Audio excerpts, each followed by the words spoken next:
Meanwhile, Chinese Premier Li Keqiang warned against the rising tensions on the Korean peninsula and called on all parties to return to talks to ease the situation. He also stressed Beijing is committed to denuclearizing North Korea. Kwon Jang-ho shares with us Li's remarks from the annual session of the National People's Congress. As Chinese Premier Li Keqiang closed out the annual two-sessions meetings with a press conference on Wednesday, he spoke out against the rising tensions over North Korea, warning that conflict will only bring harm to those involved. Li stressed that China is committed to the denuclearization of the Korean peninsula and called on the relevant stakeholders to reopen talks. What we hope is that all the parties concerned will work together to de-escalate the situation, get issues back on the track of dialogue, and work together to find proper solutions. It is just common sense that no one wants to see chaos on his doorstep.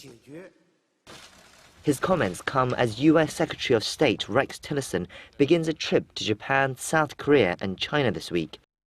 Seoul and Tokyo will be urging him to push Beijing to take a more hardline stance against North Korea, but with China angered by the deployment of the U.S. missile defense system THAAD on South Korean soil, significant cooperation is not expected. The U.S.-China economic relationship was also another major talking point for the Chinese premier, who stressed that Beijing does not want a trade war with Washington, saying it would harm both parties. But he did offer a hand, saying he believed the differences could be resolved.